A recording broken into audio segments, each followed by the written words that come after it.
Hoje nós daremos sequência à nossa série de sermões intitulada Encontros com Deus. Hoje será o quarto sermão da série. E o título do sermão é O Encontro com Noé. Nós vamos pensar um pouquinho, biblicamente, a partir da história desse grande homem de Deus. Então abra sua Bíblia, por favor, em Gênesis capítulo 6, verso 9. Gênesis capítulo 6, verso 9. A partir daí. A proposta dessa série, irmãos, é que ninguém que encontra Deus permanece o mesmo.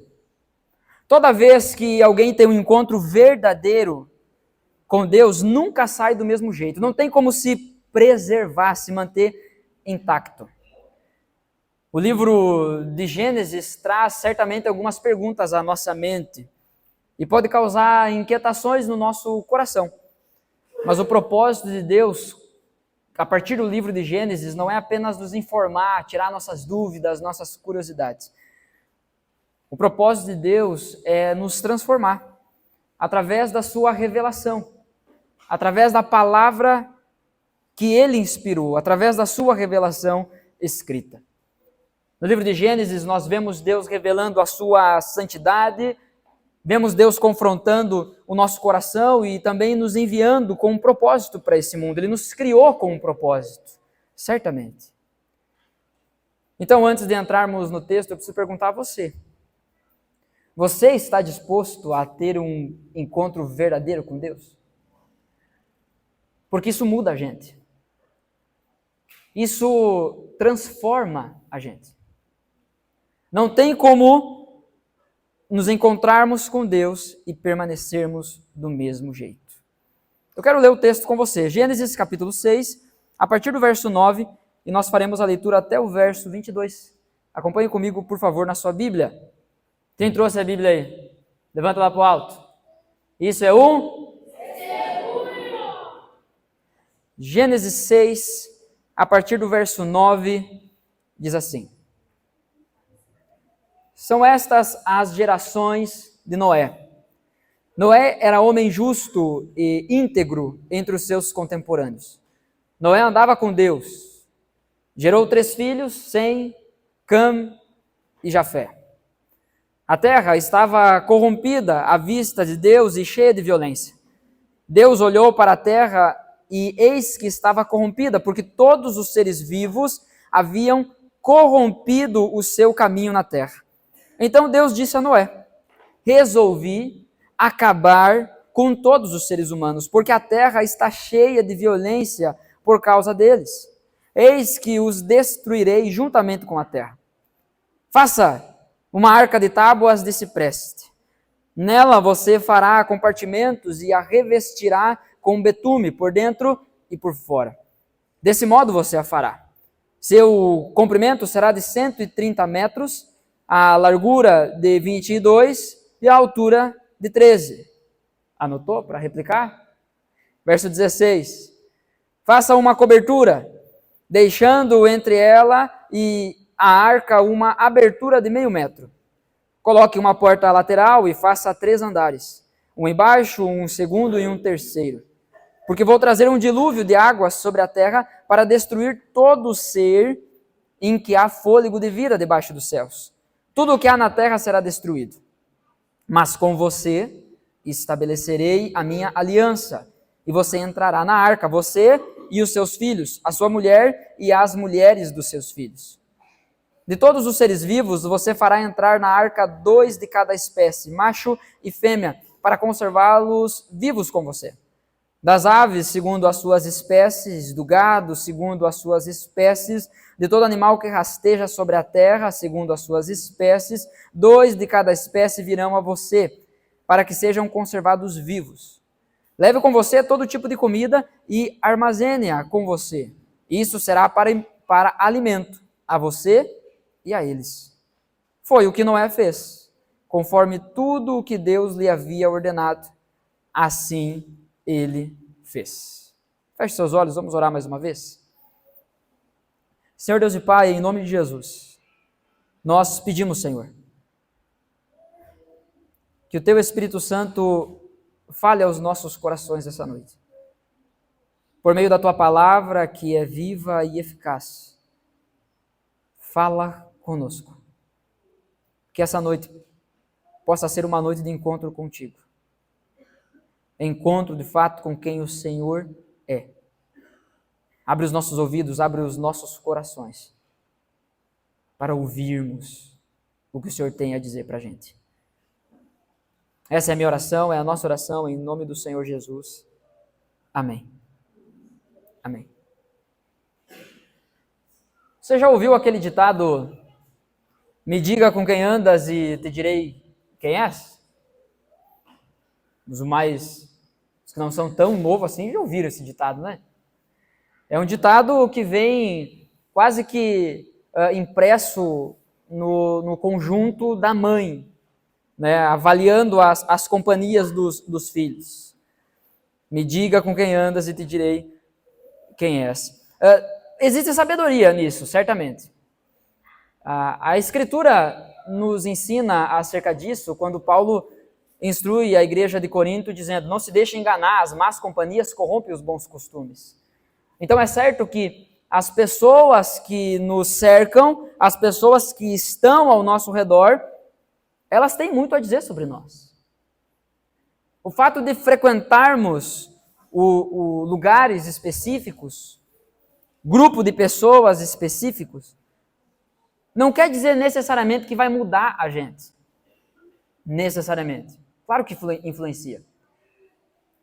Mas o que isso diz sobre nós? Certa vez eu estava estudando acerca da natureza da igreja, a vida de igreja, e eu ouvi um camarada falar sobre isso, algo que me chamou bastante atenção.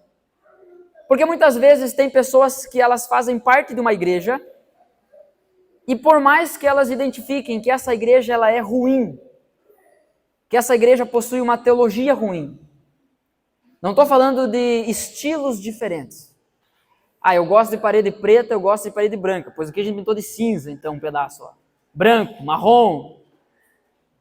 Não é dessas coisas que às vezes a gente acha ruim, não é disso que eu estou falando. Eu estou falando sobre teologia, sobre a prática da Bíblia, sobre o ensino que vem das Escrituras. E muitas pessoas acabam escolhendo permanecer em lugares que identificaram que é ruim, com a desculpa, com a justificativa de que eu busco a Deus do meu jeito, eu não vou lá por causa de homens, eu não vou lá por causa das pessoas. E existe verdade em tudo isso. Porém, o que o lugar que estamos tem a dizer sobre nós? De que forma o lugar que eu estou alimenta o meu coração? De que forma o lugar que eu frequento, as pessoas, o grupo de amizade, as pessoas que falam ao meu coração, aquelas mais íntimas, de que forma isso me define? De que forma isso diz algo sobre o meu coração? Obviamente, não estou dizendo aqui que é errado você ter amigos que não vão à igreja, que não são cristãos, não é isso que eu estou dizendo. Jesus era amigo de pecadores. O Evangelho nos conta isso. Jesus era amigo daqueles que não o amavam. Jesus era amigo daqueles que não ligavam para Deus. Porque é justamente através dos relacionamentos, da amizade, do amor, do respeito, que a gente consegue compartilhar o Evangelho ao coração dessas pessoas. Mas a questão é: quem anda com você? Quem são as pessoas que falam ao seu coração? Quem são as pessoas que você escuta? Quem são as pessoas que você procura para ouvir? Quando você quer ouvir uma mensagem bíblica, eu quero ouvir uma mensagem de Deus, o que você faz? Você abre a Bíblia na loteria gospel, ver o que Deus vai falar comigo. O que isso tem a dizer sobre você? Que tipo de pregador você escuta na internet? Que tipo de música você ouve? O que essas coisas têm a dizer sobre você? Quem é você? No fim das contas, a pergunta é essa. E não é uma pergunta tão simples de responder. Porque várias coisas podem apontar para aquilo que somos de fato. o que realmente define a sua vida? O que realmente define o que nós somos? Pense sobre isso. O que define você? Eu lembro quando eu era adolescente e a gente escutava muito esse tipo de ilustração, de aplicação, né? É o crente Raimundo, um pé na igreja e outro no mundo. Sabe, o que define você? É o crente girafa, o corpo está na igreja, mas a cabeça está fora. Eram formas de ilustrar e mostrar o que nós fazemos, o lugar que nós estamos. Isso tem algo para dizer sobre nós. O que define você? É o ambiente que você vive? É o lugar que você está? É isso que define você? São as pessoas ao seu redor? É isso que define você? Quando você está no meio dos crentes, você se comporta como crente. Quando você está no meio daqueles que não amam a Jesus, você também se comporta como alguém que não ama Jesus. Será que é isso? O que define você? Quando você está bem de saúde, você louva a Deus. Quando você não está bem de saúde, você acha que Deus o abandonou. O que define você? O que define você são as pressões que você enfrenta? Porque a gente tem o costume de falar, mas isso tira a minha paciência. Mas é claro, é só nos momentos de pressão que a nossa paciência é trabalhada. O que define você? São essas coisas? São as circunstâncias? São as pessoas? Ou é o seu relacionamento com Deus? O que define você? Gênesis capítulo 6 nos coloca diante de um mundo em colapso. Um mundo corrompido, o próprio texto diz. A corrupção não era pontual, era total. E Deus está dizendo isso. Não é análise das pessoas olhando e dizendo assim, sabe, que nem dois compadres sentam para conversar e dizem assim, o mundo está ruim, né? Aí o outro diz, e vai piorar. Não, é Deus olhando para o mundo e dizendo que estava ruim. A corrupção não era pontual, era total. A violência não era exceção, era o normal. O pecado do mundo, o pecado das pessoas na face da terra, o pecado não era superficial, era algo profundo, impregnado no coração das pessoas. E é nesse cenário, onde está tudo muito ruim, que Deus encontra um homem. Não um homem perfeito. Tampouco um homem que tinha decidido viver isolado. O texto nos mostra que diante de nós está um homem que andava com Deus. Um homem que andava com Ele. Esse encontro nos mostra uma verdade. Deus define quem você é e como você vive. Deus define quem você é e como você vive. Eu quero pensar em 3 pontos com você essa noite, em cima desse texto que nós lemos. Acompanhe comigo, por favor, esse movimento, esse desenrolar dentro dessa narrativa que o texto nos traz sobre a vida de Noé. Obviamente, nós não vamos entrar em toda a história de Noé, nós vamos apenas pegar um recorte e entender o que um encontro com Deus causou na vida desse homem e o que nós temos a ver com isso. Em primeiro lugar, no verso 9, o texto nos fala sobre a retidão de Noé. O texto inicia falando sobre as gerações, são estas as gerações de Noé. Noé era homem justo e íntegro entre os seus contemporâneos. Noé andava com Deus. Perceba como a vida continua acontecendo fora do Éden. O pecado, ele corrompeu o ser humano, ele manchou a presença, ele manchou a imagem e semelhança de Deus no homem, mas não apagou completamente. Porque há uma bênção da parte de Deus sobre o ser humano, que é lançada sobre o ser humano ainda no Éden, quando Deus diz para Adão e Eva, sejam férteis, multipliquem-se, encham a terra. E isso continua acontecendo. Mesmo com os descendentes de Caim, que mata seu irmão Abel.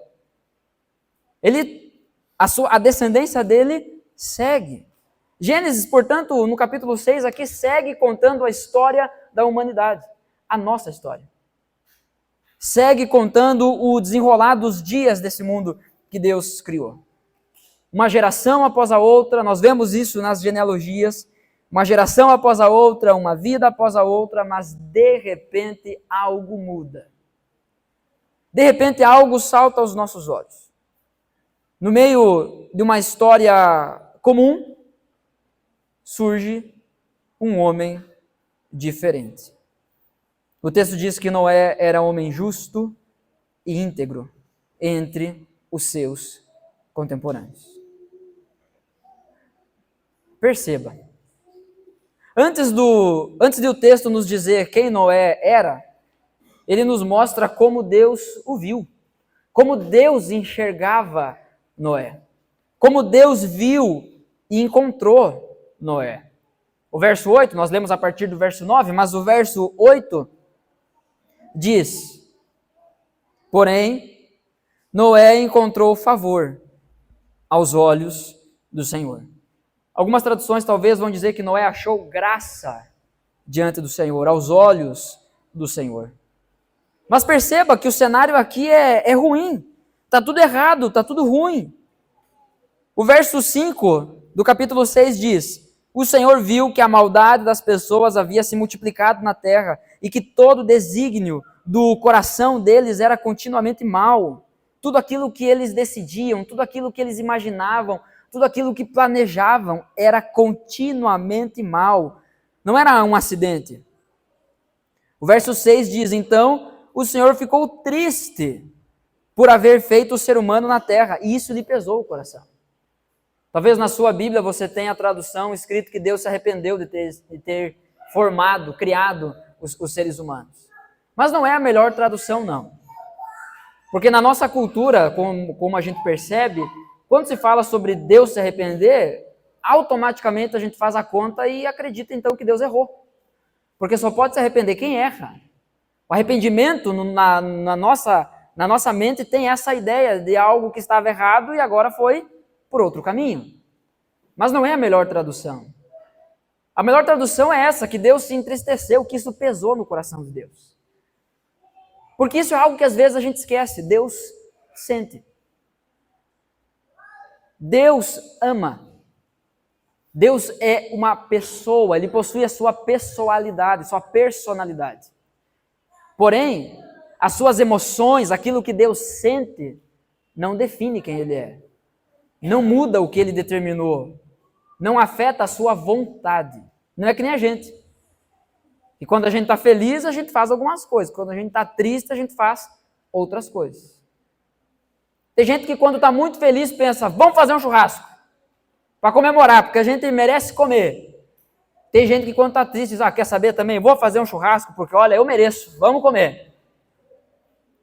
As nossas emoções nos afetam e mudam a forma como a gente reage. Mas Deus não. Então isso pesou no coração do Senhor, porque Ele viu a maldade, viu como o pecado tinha se espalhado aqui pela humanidade. O verso 7 de Gênesis 6 diz, o Senhor disse, farei desaparecer da face da terra o ser humano que criei. Destruirei não apenas as pessoas, mas também os animais, os seres que rastejam e as aves do céu, porque estou triste por havê-los feito. Olha aqui, irmãos, o quadro que se cria diante de nós por conta do pecado. Esse é o resultado do pecado. É bagunça, é destruição. É isso que acontece. Às vezes nós vemos tantas coisas ruins acontecendo diante de nós, tragédias, injustiças, e a gente olha e pensa assim, meu Deus, por que tudo isso?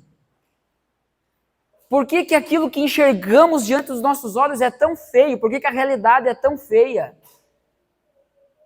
Eu penso que há um movimento pedagógico da parte do Senhor que diante de toda essa feiura do mundo, Ele nos leva a enxergar o que o pecado fez com a existência, o que o pecado fez com o mundo. Falamos sobre isso nos últimos sermões dessa série. Sobre como o pecado não afeta somente a pessoa que pecou. Não afetou somente o ser humano no Éden, mas afetou todas as suas relações.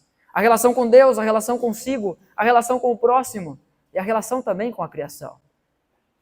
Romanos fala que a criação ela geme aguardando o dia da redenção final. A criação grita. O mundo foi bagunçado por conta do pecado. E aqui em Gênesis, nós vemos que esse assunto não é de hoje. Que o pecado não faz isso apenas hoje. Só que o verso 8 diz, porém Noé encontrou favor, graça aos olhos do Senhor, aos olhos de Deus. Isso muda tudo. Porque se olharmos apenas para o verso 9 em diante, nós podemos ser tentados a acreditar que Noé foi escolhido e separado por Deus pelos seus próprios méritos, quando isso não é verdade. Não foi porque Noé era melhor do que os outros que Deus o escolheu. O fato de Noé ser justo, ser reto, a retidão de Noé começa com a graça de Deus. Começa com Deus olhando com graça para Noé. Entenda, ninguém acha graça por si só. Noé não conquistou graça, Noé não mereceu graça, Noé achou essa graça, só que ninguém acha graça por si só. Ninguém sai procurando como se Deus estivesse escondido o seu favor em algum lugar e aí essa pessoa, porque procurou bem, ela encontrou e agora se tornou então merecedora, detentora do favor de Deus. Porque é assim que a gente cria às vezes os monstros dentro da nossa vida devocional e espiritual.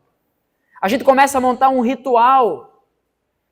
O nosso quarto de oração vira um altar místico, onde a gente chega, acende um incenso, bota aquela música, ou talvez aquele fundo musical, aquele que toca o coração.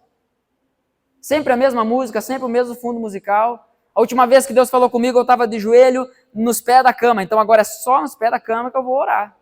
E é só com essa música. Então Deus, o Senhor tem 4 minutos e 17 segundos para falar comigo, senão o ritual acabou.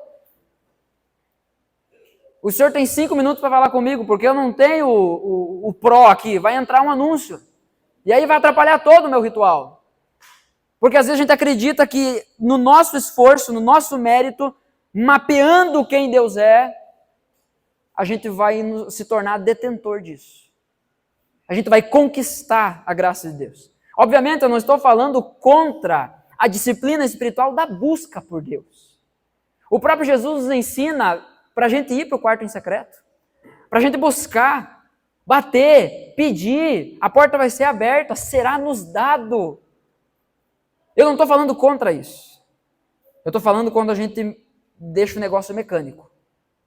Ou pior, deixa místico. A gente acha que algumas ações específicas vão chamar a atenção de Deus. Deus vê você, meu irmão. Deus vê você, minha irmã. Você não precisa chamar a atenção de Deus. Os olhos do Senhor estão por toda a terra. E Ele vê cada um de nós. O Salmo 139 é uma bênção nesse sentido. Porque nos ensina profundamente sobre essas verdades. O Deus que é onipresente, onisciente, onipotente, Ele vê e Ele está em todos os lugares, Ele conhece a gente como ninguém. Portanto, não pense que algum de nós pode achar graça por si só. Paulo escrevendo a Tito, e esse foi um texto que a turma do QRA meditou ontem, Tito capítulo 2, verso 11, diz, porque a graça de Deus se manifestou salvadora, trazendo salvação a todos. A graça de Deus se manifestou, a graça de Deus veio da parte do próprio Deus. Não é que a gente fez algo para merecer. Porque Deus amou o mundo, não é porque o mundo era amável que Ele enviou o seu Filho. Ninguém pode achar graça por si só. E é essa graça que explica tudo o que vem depois.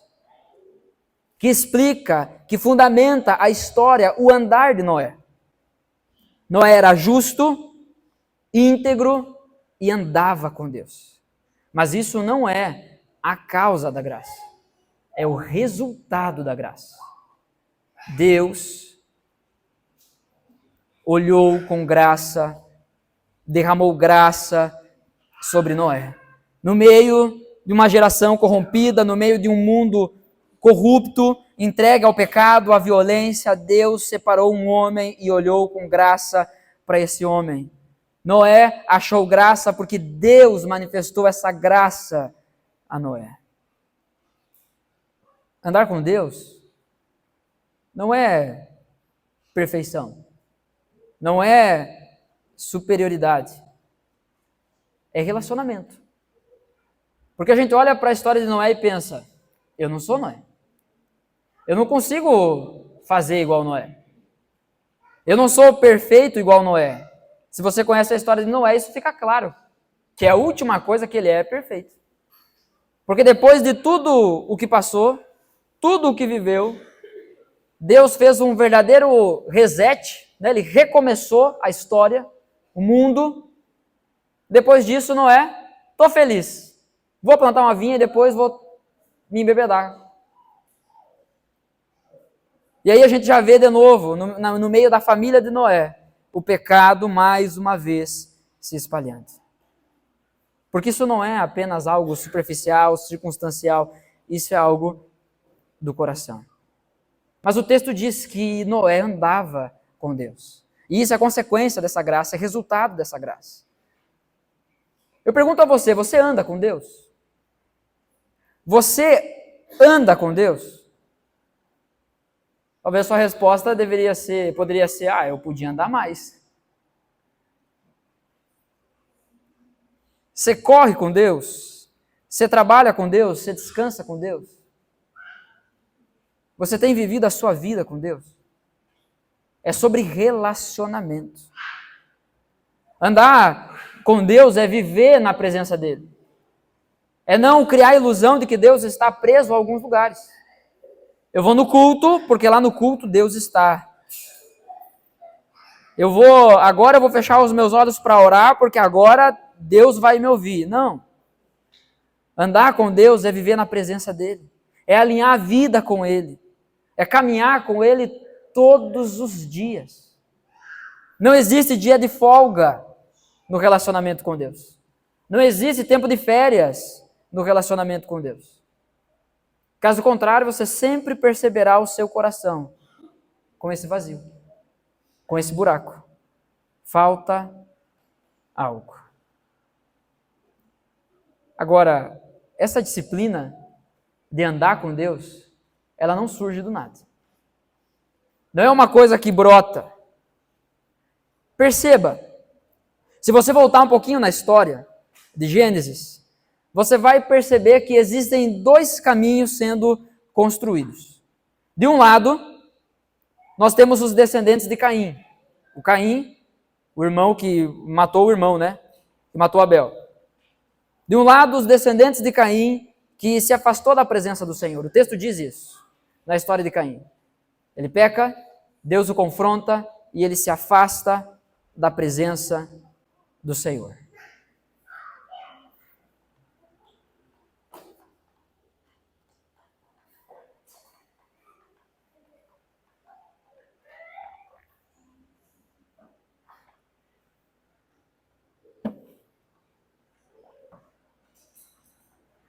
Desse lado, os descendentes de Caim, nós percebemos que eles fizeram coisas impressionantes.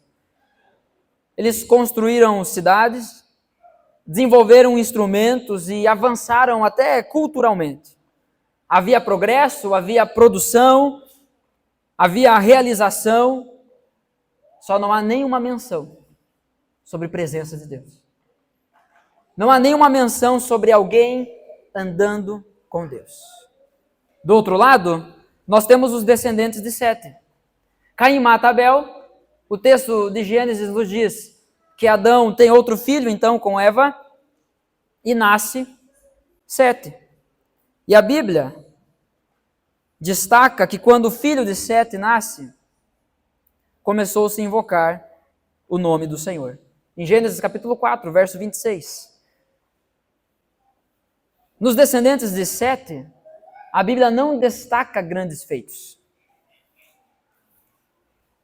Não fala de cidades, não fala de avanços, mas diz algo simples. Foi nesse tempo que se começou a invocar o nome do Senhor. Dentro dessa mesma genealogia, nos descendentes de Sete, nós temos o bisavô de Noé, que é o conhecido mais desconhecido da Bíblia.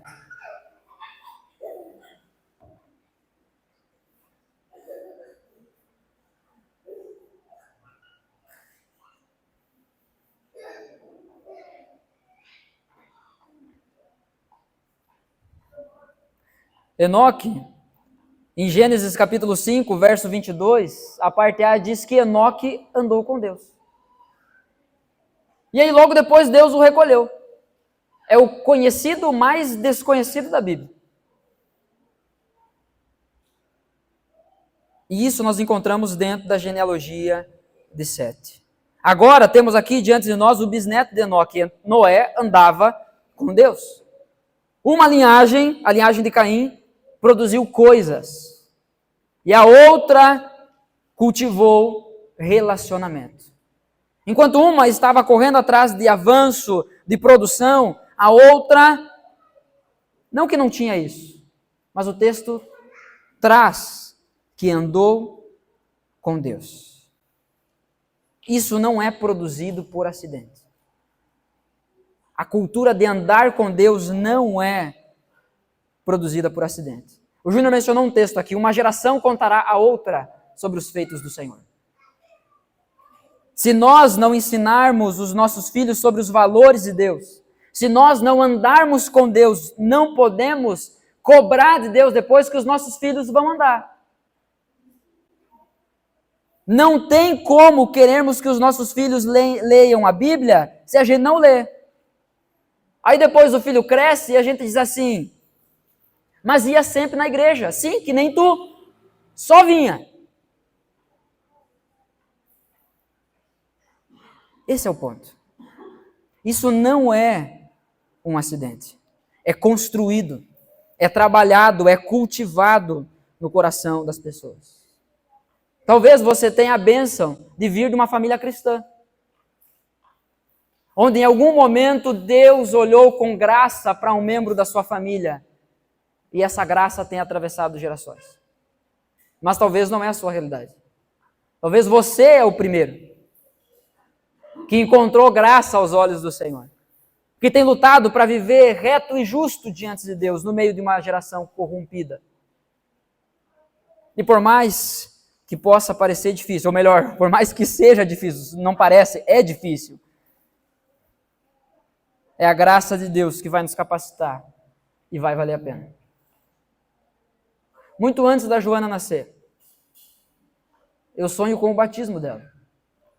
Muito antes da Joana nascer, eu oro pela conversão dela. Eu oro pelo dia em que ela vai dizer com a própria boca e com o seu próprio coração que ela ama Jesus. Porque eu creio que essa graça que me alcançou pode alcançar ela também. Eu quero andar com Deus ao ponto de ela desejar amar e andar com Deus também. O que você tem construído através da sua família? Você quer construir coisas? Não é que a linhagem de Sete não construiu nada. A linhagem de Caim construiu cidades. Mas é a linhagem de Sete que construiu a arca. O maior feito na vida de Noé não foi construir um grande barco, mas foi andar com Deus. Essa foi a coisa mais importante que ele fez na vida dele. Essa foi a coisa mais valiosa, o legado mais importante que ele deixa. Noé andou com Deus. Viver em retidão e andar com Deus é característica de quem foi encontrado por Deus. Porque nesse encontro as coisas mudam. Eu já não vivo mais do jeito que eu vivia antes, torto. Eu não caminho por lugares que me afastam de Deus. Eu não tomo decisões que claramente vão me afastar da presença de Deus. Não. Eu ando com Deus, porque eu fui alcançado por essa graça. Essa deve ser a postura. Agora, nós precisamos nos perguntar: como nós estamos andando? Como você anda? Como eu ando? A forma que andamos nessa vida, com quem andamos nessa vida, mostra se fomos encontrados por Deus ou não. Se essa graça nos alcançou ou não. Entenda isso em nome de Jesus. Com quem você anda hoje vai impactar a nossa e as próximas gerações. Da mesma forma, falamos isso no domingo passado, que o pecado não permanece isolado, ele sempre afeta outras pessoas. O andar com Deus também acontece dessa forma. Transborda, alcança outras pessoas, toca outras pessoas. Mas esse andar com Deus, irmãos, não é ocasional. É relacional, é coisa de vida. Não é nessa situação eu vou andar com Deus. Olha, minha vida está meio difícil, então acho que agora eu preciso voltar para o caminho. Ou eu preciso entrar para a igreja. Mas não pode, o andar com Deus não pode ser por ocasiões. Noé era alguém íntegro, justo, andava com Deus, porque a graça de Deus havia o encontrado. Mas o propósito desse texto não é nos mostrar apenas que Noé andava com Deus, mas também deixa claro que ele não faz isso só porque é fácil. Noé não anda com Deus porque o ambiente era favorável. Pelo contrário. Segundo ponto, do verso 11 ao 13, nós vemos a maldade que tinha tomado conta do mundo. Noé andava com Deus, mas ele não fazia isso porque o mundo estava bom. Noé andava com Deus, ele era íntegro e justo, mas ele não fazia isso porque o contexto, as coisas ao redor cooperavam para isso. Pelo contrário, tudo puxava contra. Nós percebemos isso na nossa vida também, não?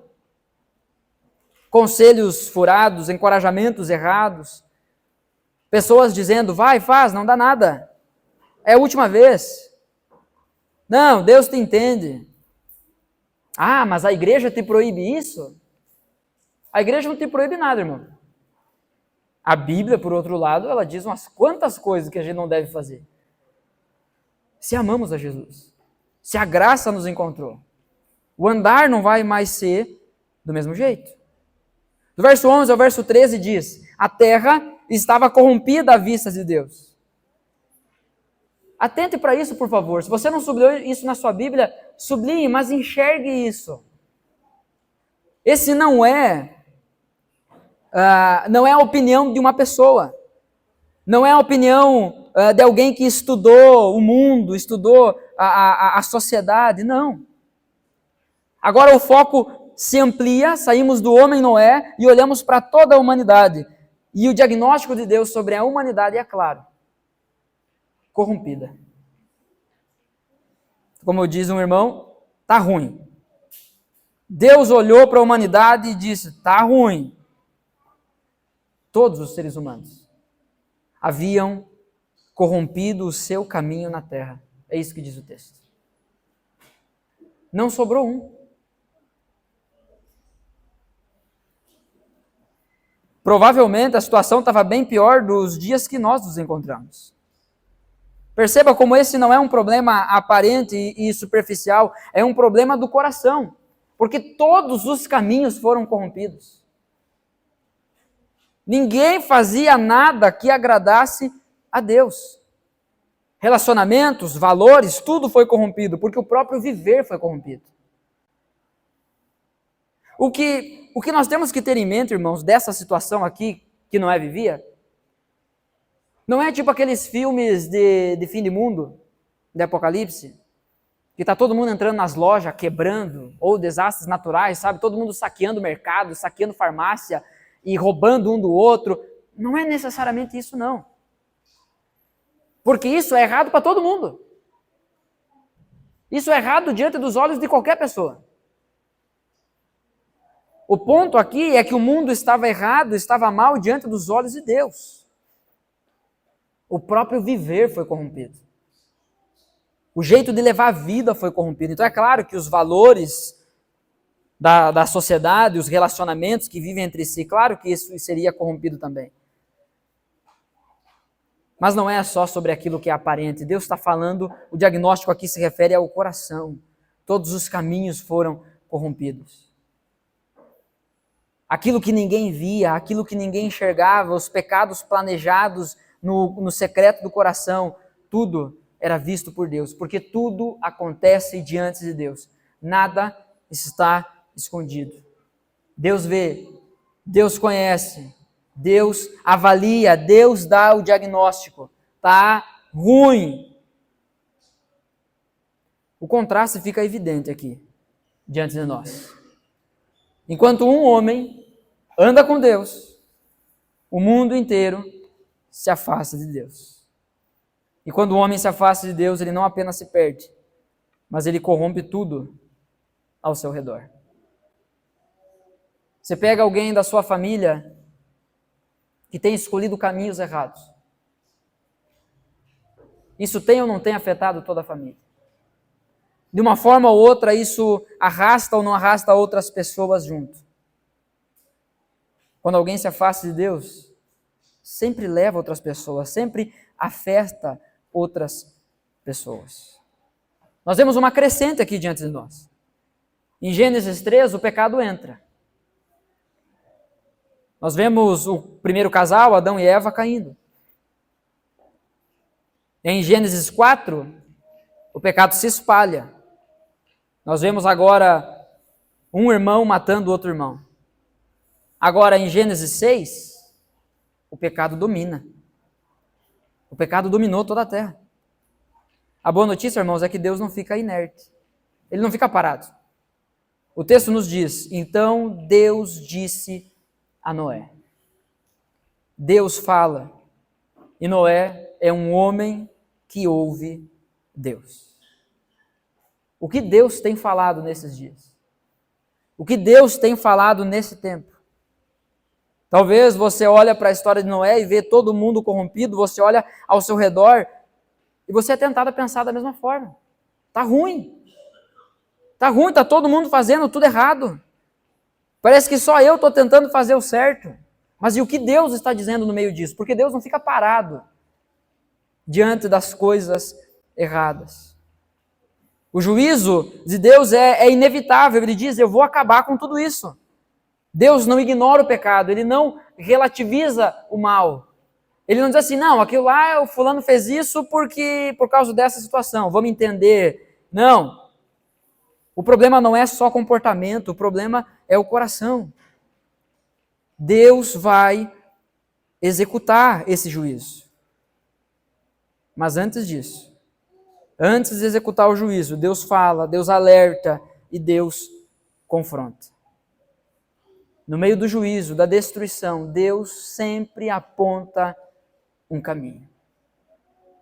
Ele sempre aponta para a salvação. E isso nos alcança hoje. Isso fala conosco hoje, porque Deus já falou com a gente por meio da sua palavra. Deus já falou com a gente sobre isso por meio de Cristo. Hebreus capítulo 1, verso 1 e 2, diz, antigamente Deus falou muitas vezes e de muitas maneiras. Aos pais, Abraão, Isaque e Jacó, aos pais pelos profetas, mas nesses últimos dias nos falou pelo Filho, por Jesus. A questão então, irmãos, diante da maldade do mundo, não é se Deus falou, mas é se estamos ouvindo. Diante daquilo que está errado, aquilo que percebemos de errado, o que Deus está falando sobre isso? O que Deus está conversando conosco sobre isso? Porque Deus fala. A questão é se estamos ouvindo.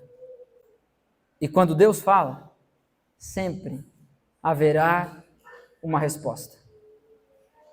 Seja consciente ou não, sempre haverá uma resposta. Do verso 14 até o verso 22, nós vemos a resposta de Noé. A obediência. A obediência a Deus. A partir do verso 14, o texto diz: faça uma arca de tábuas de cipreste. Nela você fará compartimentos e a revestirá com betume por dentro e por fora. A partir do verso 15, tem detalhes de como essa arca deveria ser feita. Seu comprimento será de 130 metros, a largura de 22 e a altura de 13. Faça uma cobertura, deixando entre ela e a arca uma abertura de 0,5 metro. Coloque uma porta lateral e faça 3 andares, um embaixo, um segundo e um terceiro. Porque vou trazer um dilúvio de águas sobre a terra, para destruir todo ser em que há fôlego de vida debaixo dos céus. Tudo o que há na terra será destruído. O verso 18 diz: mas com você estabelecerei a minha aliança. Você entrará na arca, você e os seus filhos, a sua mulher e as mulheres dos seus filhos. Porque Noé andava com Deus, a sua família foi preservada. Perceba no texto, Deus dá instruções específicas, minuciosas. Os detalhes, na ordem de Deus, mostram que não há outro jeito de ser feito isso aqui. Não existe outra forma de construir essa arca. Não dá para te inventar, Noé. Faça desse jeito, com madeira de cipreste. Não, eu vou fazer com outra, Deus. Tem uma madeira aí de segunda linha, uma atualização no mercado, que a gente paga pouco e está entregando muito, é lançamento. Eu acho que dá para a gente apostar nessa, Deus. Não tem espaço para isso. Eu vou fazer a arca, mas eu vou fazer de um outro jeito que eu acho melhor. Não, não tem outro jeito. Deus deu as instruções em detalhes para que Noé entendesse que não havia outro jeito de obedecer a Deus. Era só daquele jeito. Portanto, meia obediência é uma desobediência inteira. Deus disse como as coisas deveriam ser feitas. É assim que deveria fazer. Mesmo que pareça não ter sentido. Humanamente falando, não havia sentido em construir uma arca. Como assim vamos construir um barco? Um barco grande? Para quê? Nunca havia chovido. Muito menos ocorrido um dilúvio. Até esse ponto aqui, a terra ela era irrigada pela água que estava debaixo do solo. Não havia chovido. Aí Deus manda Noé construir um barco, uma arca enorme. É uma aposta grande se desse errado. Humanamente não fazia sentido construir essa arca. Mas mesmo assim, sem referência, sem um desenho pronto, sem histórico de chuva e sem evidência visível de que isso ia acontecer, Noé obedece. Ele não negocia, ele não adapta e não adia. Ele simplesmente faz. Deus mandou, ele vai e faz. O final do texto, lá no verso 22, diz que foi o que Noé fez. Conforme tudo o que Deus lhe havia ordenado, assim ele fez. Noé não obedeceu porque as coisas estavam claras diante dele, mas porque teve fé. Noé obedeceu porque teve fé. A gente também afirma que tem fé, não afirma? Você perguntar para qualquer pessoa aí na rua, você tem fé? Ele vai dizer sim, mas eu acredito que cada um tem a sua. Já sai assim. Ou diz assim, não, eu tenho fé, mas eu não vou na igreja.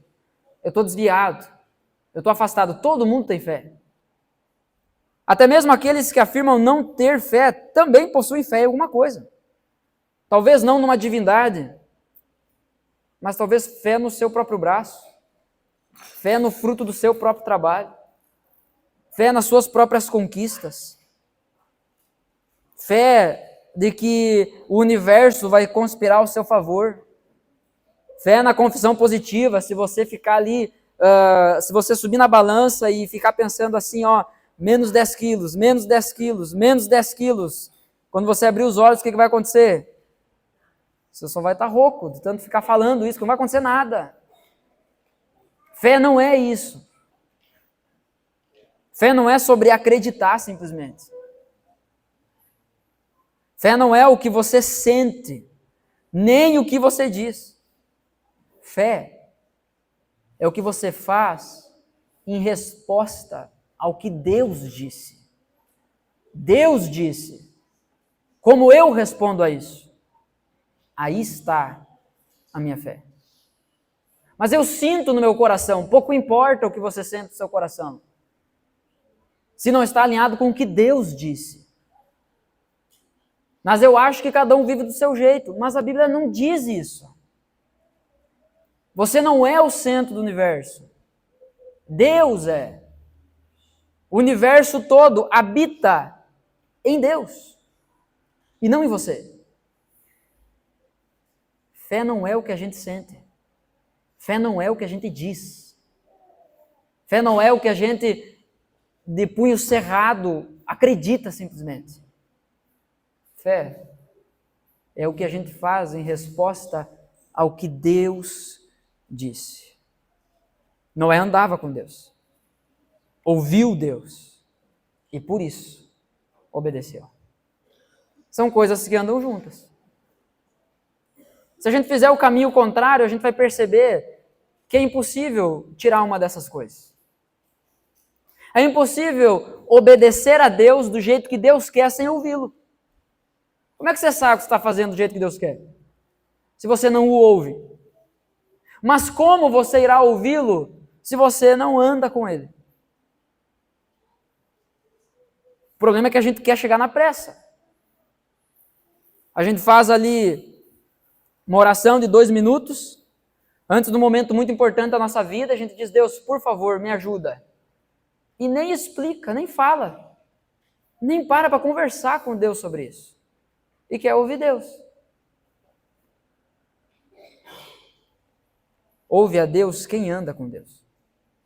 E por isso se torna capaz de obedecer a Deus, porque sabe o que Deus está falando.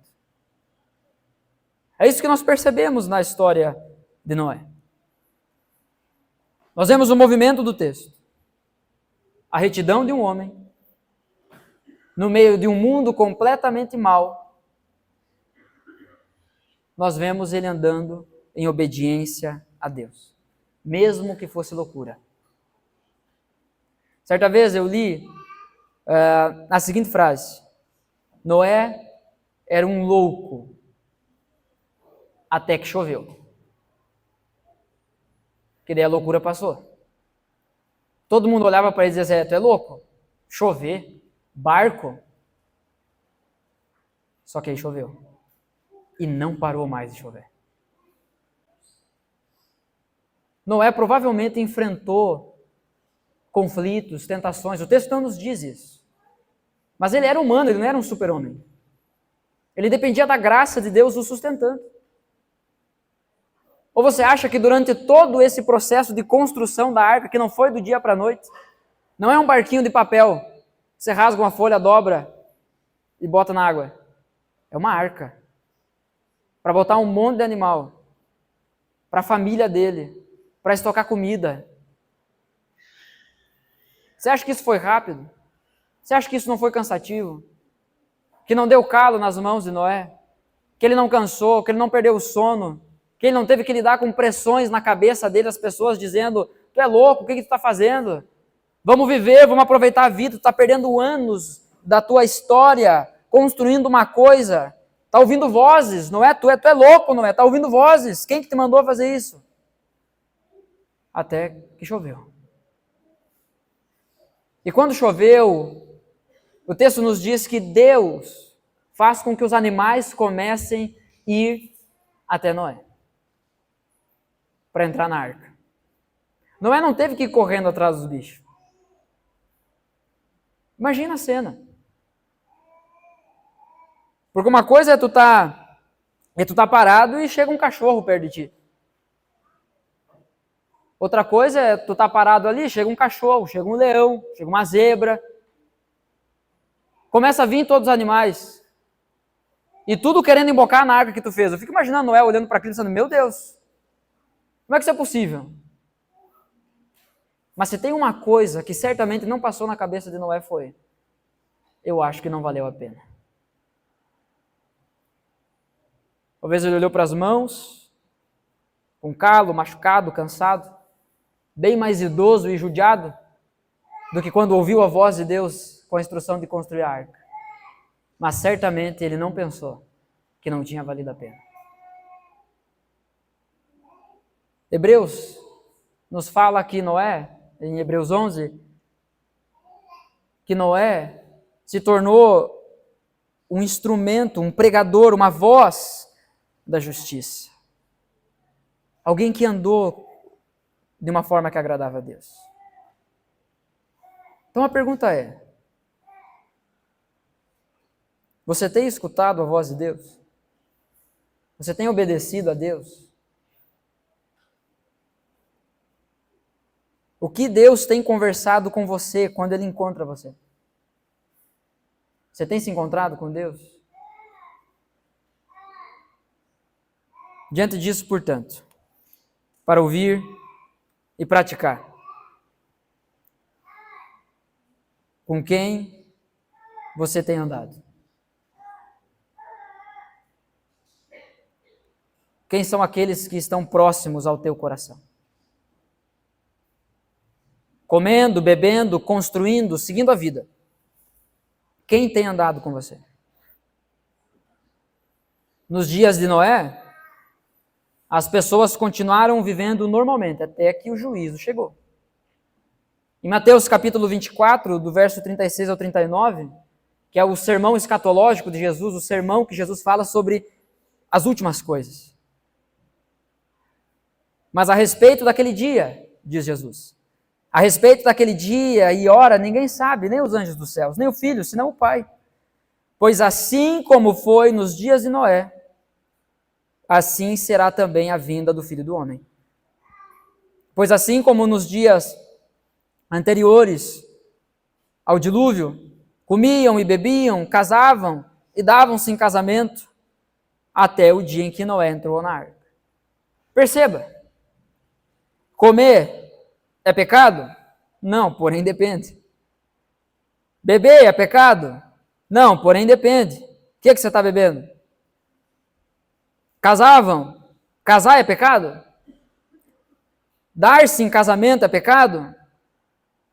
Não, porém depende. Você percebe que o ponto não é as coisas que as pessoas estavam fazendo, mas é o que estava por trás. Pois como nos dias de Noé, os dias anteriores ao dilúvio, comiam, bebiam, casavam e davam-se em casamento. Tudo coisa que a gente enxerga e olha com os bons olhos. Até o dia em que Noé entrou na arca. E não o perceberam. Quando Noé entrou na arca, não houve essa consciência por parte das pessoas que já tinha acabado. Até que veio o dilúvio e os levou a todos. Assim será também a vinda do Filho do Homem. As pessoas vão estar comendo, bebendo, casando, dando-se em casamento, trabalhando, construindo, conquistando.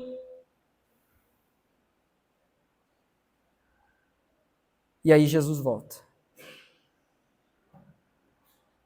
Assim como nos dias de Noé, as pessoas estavam distraídas. Deus estava falando e as pessoas não estavam ouvindo. Irmãos, essa não é uma história que reflete somente o passado. É uma história que aponta para o hoje. O mundo não parou antes do dilúvio e não vai parar antes do juízo. Não vai parar antes de Jesus voltar. Tira da sua cabeça que tudo ao seu redor vai ficar mais fácil, para que então você confortavelmente possa ouvir o que Deus está falando com você. Isso não vai acontecer. O mundo não parou antes da arca, o mundo não vai parar antes do juízo. Nós precisamos aprender a ouvir Deus. Naquele tempo, havia uma arca que era o único meio de salvação. Quem entrou na arca foi preservado, quem ficou de fora enfrentou o juízo. A arca certamente era grande, mas ela apontava para algo ainda maior.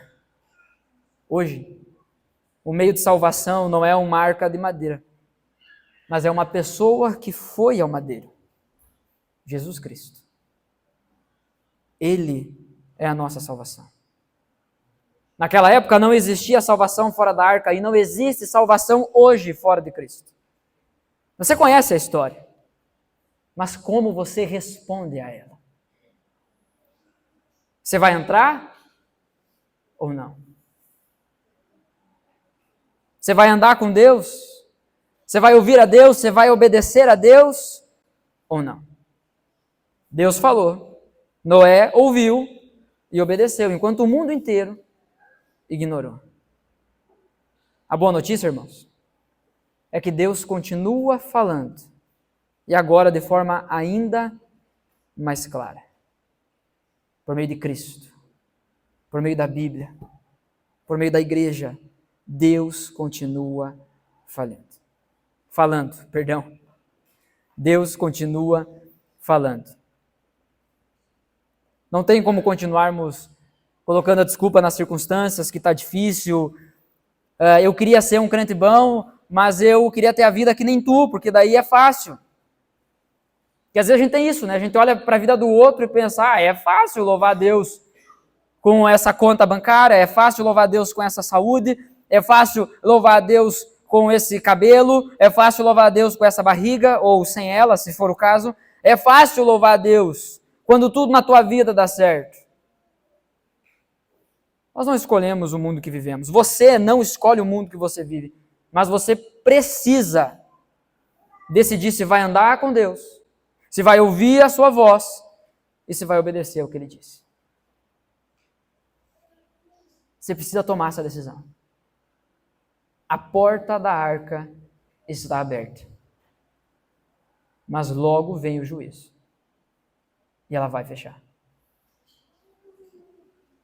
Quando Deus vem ao nosso encontro, Ele oferece graça para uma vida e chama para uma vida fora do pecado. Isso foi verdade sobre Noé e é verdade sobre você. Deus vem ao nosso encontro, nos oferece a sua graça e nos chama para viver de uma maneira diferente. A verdade, irmãos, é que um encontro verdadeiro com Deus não deixa espaço para neutralidade. Ou nos rendemos, ou resistimos, mas jamais saímos iguais. Quero convidar você a se colocar em pé, eu quero orar pela sua vida.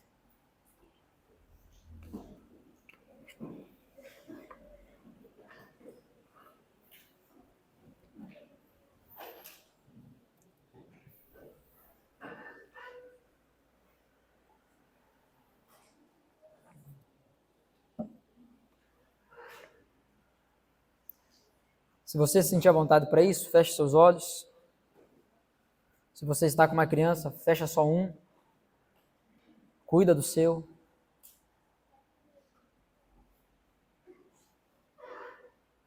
Hoje, Deus fala com a gente. Assim como vimos no domingo passado, onde Caim e Abel estavam no mesmo culto. E os dois reagiram de forma diferente. Um ofereceu o coração a Deus, o outro ofereceu qualquer coisa para Deus. Ofereceu apenas um pouco da atenção para Deus. Hoje, Deus fala. Deus chama. Deus oferece a graça dele. E chama você, meu irmão, chama você, minha irmã, para viver uma vida fora do pecado. Chama você para viver uma vida fora dessa prisão que são as circunstâncias. Que quando ao redor tudo está bem, você está bem. E quando está tudo dando certo, você ama a Deus. Mas quando as coisas dão errado, você o abandona, porque você acha que Ele te abandonou. Isso não é verdade. Deus te chama hoje.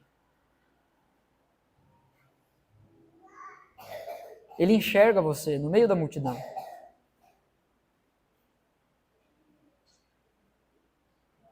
Será que hoje o Espírito Santo não chama você e manifesta a graça dele a você? Sabe, esse momento não é sobre um apelo emocional. Fique tranquilo, ninguém vai chamar você aqui à frente, ninguém vai pedir para você fazer nada. O meu encorajamento apenas é que você, no seu coração, você converse com Deus. E você tome a sua decisão. Decisão que será percebida. Decisão que, se for tomada no coração, uma hora ou outra será pública. Mas que, em primeiro lugar, precisa partir do seu coração.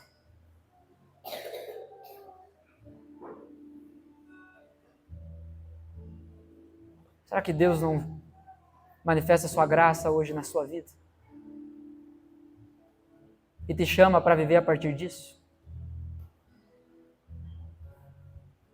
Não viver a partir daquilo que falta, a partir daquilo que está dando errado, a partir daquilo que está ruim.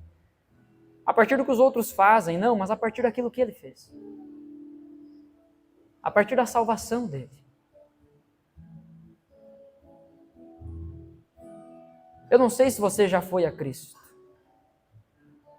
Se você já rendeu seu coração verdadeiramente a Cristo. Se você já entrou nessa arca. O que eu sei é que Deus nos trouxe aqui essa noite. Para ter um encontro com a gente. E isso já é a manifestação da graça dele.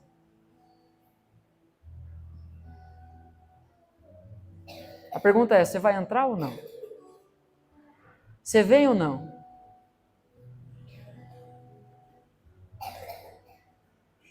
A minha vontade é que você venha. Que você ande com Deus. Que você desfrute desse relacionamento. Que andando com Deus você ouça Ele. Você pare de viver nesse sentimento de que você foi abandonado. Não. Ouça Deus falando. Não resista.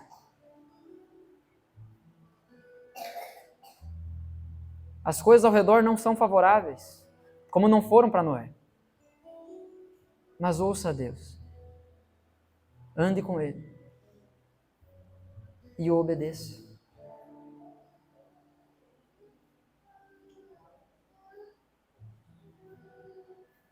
Senhor Deus e Pai, em nome de Jesus,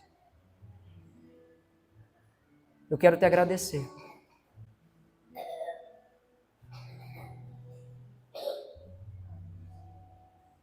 Porque no meio de um mundo perdido, um mundo mau,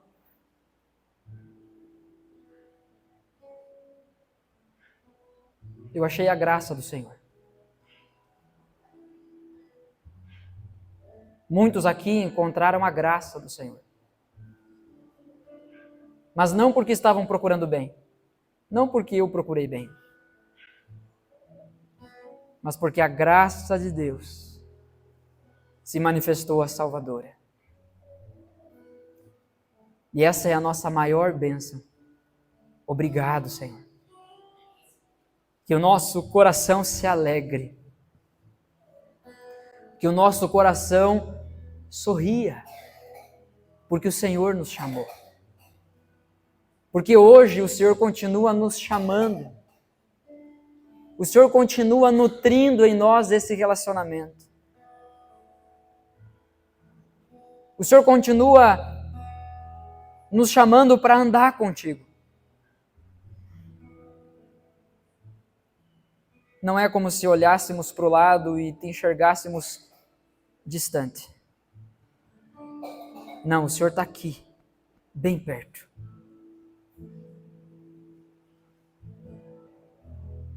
Por meio de todas as situações, sejam boas ou ruins, o Senhor tem nos chamado. O Senhor tem manifestado a sua graça.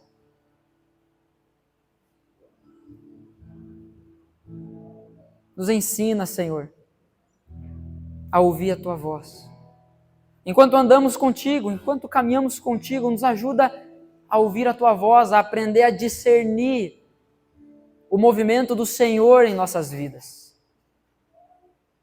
Nos ajuda a correr e dar o nosso máximo naquilo que importa para ti. Que as nossas realizações sejam realizações que apontem para o reino de Deus. Que todas as nossas conquistas sejam revertidas como glória para o Senhor. Então, Senhor, nós queremos te agradecer. Porque o Senhor nos chamou, porque o Senhor tem falado conosco, porque o Senhor tem nos ensinado a te obedecer. E o Senhor sabe das nossas dificuldades, o Senhor sabe das nossas limitações, tanto é que o Senhor fala conosco de uma forma que a gente entenda. O Senhor tem sussurrado aos nossos ouvidos e muitas vezes gritado em nosso coração.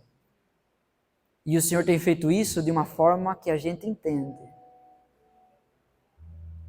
Espírito Santo, livra-nos de assumirmos aqui essa noite uma postura como se essa conversa não fosse com a gente, como se não fosse comigo.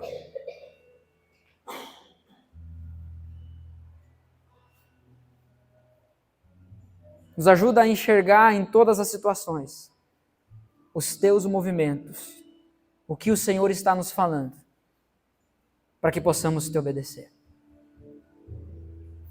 Cria em nós a consciência de que tudo o que acontece conosco é o Senhor manifestando a sua graça e nos conduzindo pelos teus caminhos. Então, ó Deus, assim como Noé, que obedeceu mesmo quando parecia loucura, nós queremos fazer isso também. Queremos começar agora. Mesmo em meio às doenças, às adversidades, o saldo negativo, as preocupações, os conflitos, nós queremos olhar para o Senhor e louvar o teu nome e agradecer ao Senhor por todas as bênçãos que o Senhor tem derramado.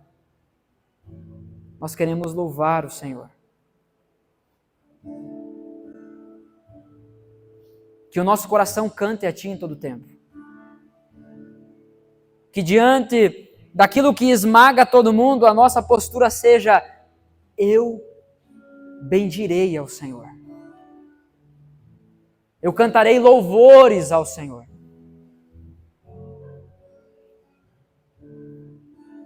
Mesmo quando tudo estiver escuro ao nosso redor. Que possamos olhar para Ti e lembrar: a porta está aberta e o Senhor está nos chamando. Obrigado porque o Senhor nos trouxe aqui para ouvir. Nos ensina agora, Pai, a praticar. Essa é a minha oração, é a nossa oração em nome do Senhor Jesus. Amém. Amém.